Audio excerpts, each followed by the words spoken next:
नमस्कार, मी श्रोते राहुल TV9 विशेष मध्ये आपलं स्वागत करते।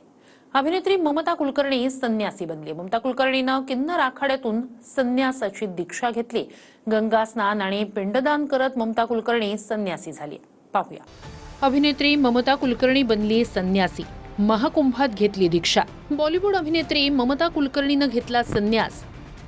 ममता कुलकर्णीच्या अंगावर भगवे कपडे, गळ्यात रुद्राक्षाच्या माळा। महाकुंभात किन्नर आखाड्यात ममता कुलकर्णीनं संन्यासी म्हणून दीक्षा घेतली। ममताचा किन्नर आखाड्याकडून महामंडलेश्वर उपाधीनं सन्मान। संन्यास घेतेवेळी ममता कुलकर्णीनं महाकुंभात गंगा स्नानही केलं। महेशाद्रा नंदगिरी यांच्याकडे ममता कुलकर्णींनी मुक्काम केला। ममता कुलकर्णी यांनी कुंभमेळ्यात संगमावर पिंडदान केलं। पिंडदानानंतर किन्नर आखाड्यात ममता कुलकर्णी यांच्याकडून पट्टाभिषेक करण्यात आला। आज मुझे महाशक्ति ने आदेश दिया कि मुझे ये चुनना है लक्ष्मी नारायण त्रिपाठी जी को, बिकॉज वो साक्षात अर्धनारेश्वर के स्वरूप है।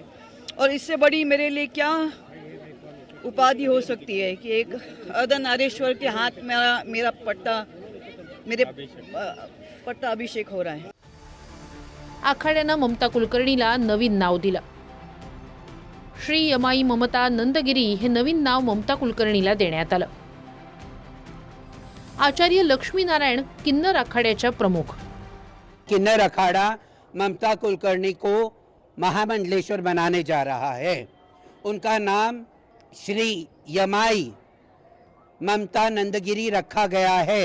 अगर कोई धार्मिक आपको कैरेक्टर मिलता है तो आप कर सकती हो, क्योंकि किसी की कलाकारी में हम रोक नहीं लगाएंगे। किन्नर आखाडा 13 ऑक्टोबर 2015 रोजी अस्तित्वात आला। बऱ्याच संघर्षानंतर किन्नर आखाड्याचा प्रमुख आखाड्यांमध्ये समावेश। कुंभमेळ्यात सहभागी होऊन किन्नर आखाड्याकडून समानतेचं प्रदर्शन। किन्नर आखाड्यासाठी हा दुसरा कुंभमेळा।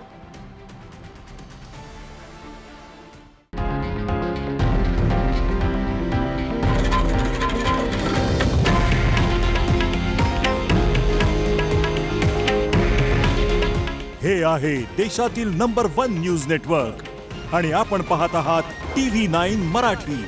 काळजी तुमची, हित महाराष्ट्राचं।